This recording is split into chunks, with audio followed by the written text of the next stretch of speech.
Hi, I'm Sarah from Saturn's Harvest, and this is the September energy report.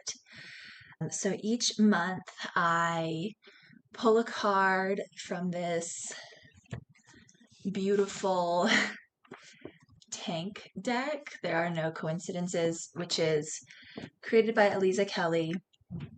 And then I pulled a card I pulled all of the cards at the beginning of the year. And then I look at the astrology for the month and kind of provide an energy forecast for the month that is a blend of the themes of that card and the energy that I'm seeing in the astrology.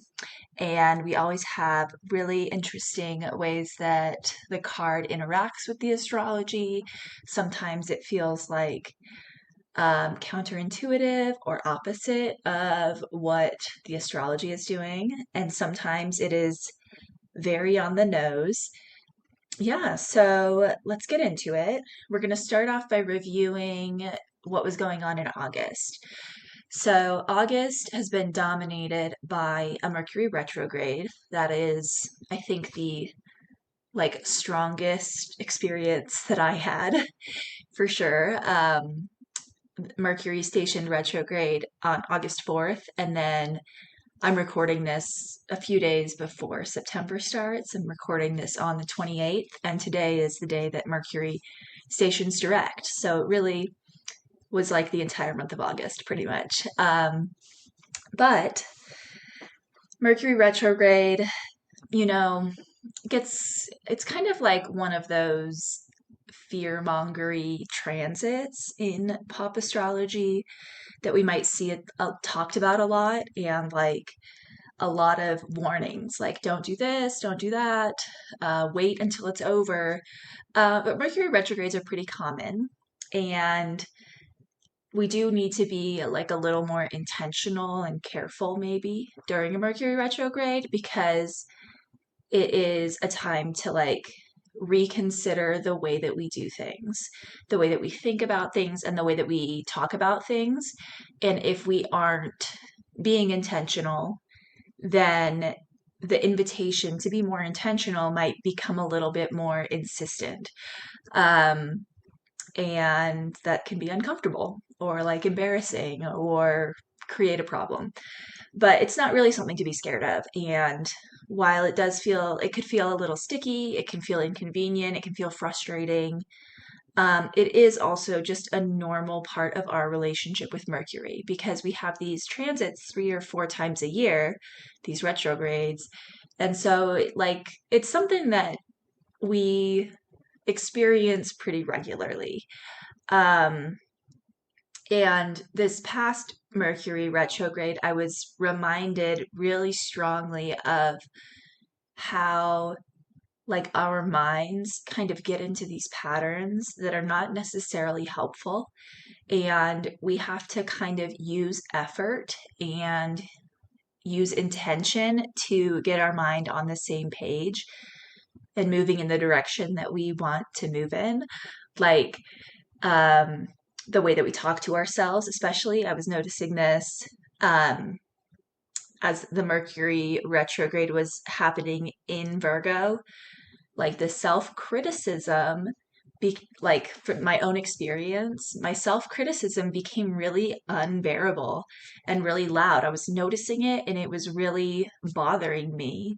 Um, and so that was something that was part of my Mercury retrograde experience, was changing the way that I'm talking to myself and like having more constructive criticism rather than just destructive or just criticism in general.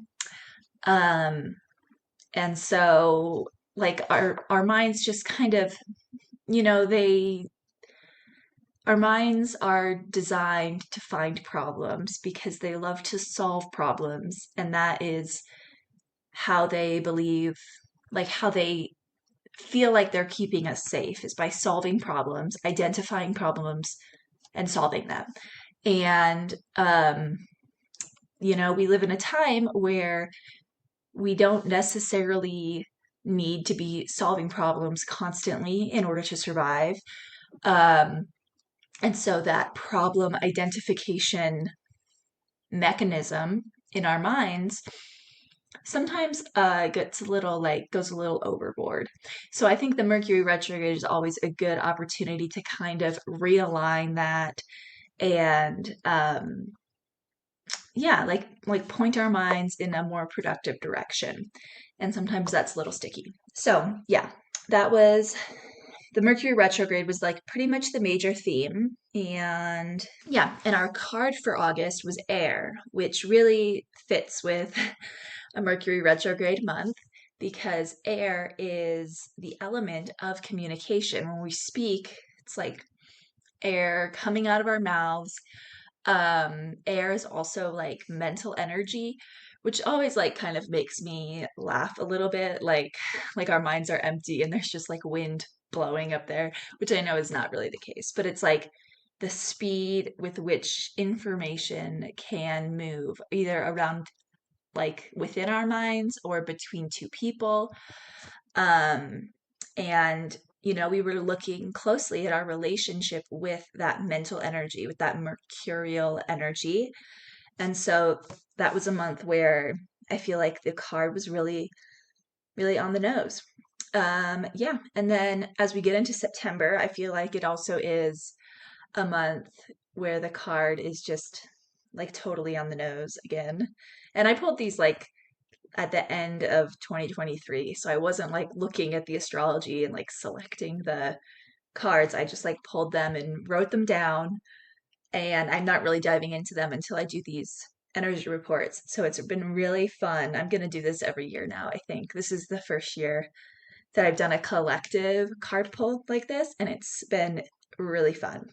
So, our card for September is dreams. Um, so this is definitely to me brings to mind intuition and listening to ourselves, listening to pings, listening to messages that we receive.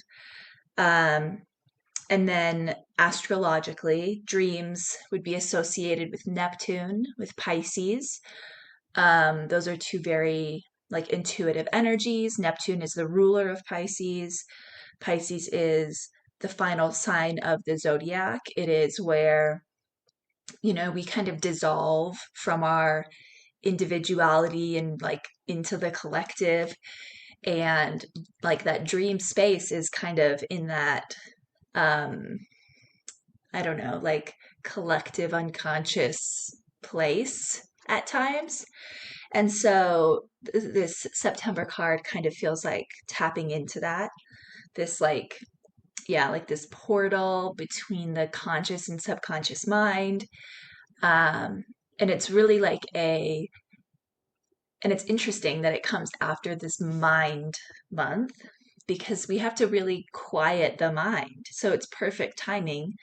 We've just spent a month renegotiating our relationships with our minds and hopefully becoming a little less self critical, taking our minds like down a peg on their hypervigilance, perhaps. And now that the mind has kind of maybe calmed down a bit, we're able to tune in and listen to what our intuition is saying. Now, on the astrological side, the major themes that I'm seeing for the month, um, we are like in post retrograde integration. So, like the retrograde is just ending on the 28th of August. So then until September 12th, so the first almost 2 weeks of September, we're in the post retrograde shadow phase, which is an integration time. It's where we're starting to gain clarity and find solutions on what our retrograde lessons have been. Things might have kind of fallen apart during the retrograde, and maybe like we realized what's not working, but there might not be 100% clarity on what will work moving forward until we move through this integration phase. So, and I think having access to intuition and paying attention to our dreams can really help us find those solutions. And then the other big energetic thing that we'll be doing is that we'll be moving through in September is that we'll be entering eclipse season. So we have at the beginning of September, we have a new moon in Virgo, and that kind of marks the beginning of eclipse season because then after that new moon, we're in an eclipse portal, and we have the full moon lunar eclipse in Pisces on September 17th. Um, and so that's like about halfway through the month. And then we'll have another eclipse in October, near the beginning of October. The eclipse this month in Pisces is Pisces, which is that dreams sign. It's where we are really close to our intuition. We are learning how to trust. Um, we are learning the power of sensitivity and our emotions. It is like listening to the feeling that something isn't right and not necessarily needing proof or evidence or like a data driven reason to say that something's not right. Um, and and that really aligns with the dreams invitation, I think. Like having a dream about something or having a dream about someone, um, and not just dismissing it as like random brain chemistry, but writing it down and reflecting on it and allowing messages to come through, I think could be a really fun way to work with that. Yeah, and then I'll get more into the new and full moon, the new moon and the full moon eclipse in the dedicated moon musings recordings that I do each month. I do one for each new moon and each full moon. And we'll dive more into the like specific energetics that are in each of those.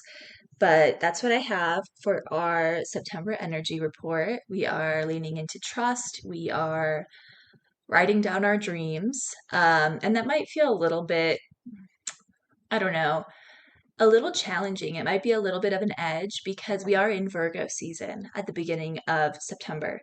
And Virgo definitely wants to be able to like find a reason and have a reason that makes sense, like on a spreadsheet to be doing things. And writing down, like, I had a dream about this might not feel like real or serious enough for Virgo.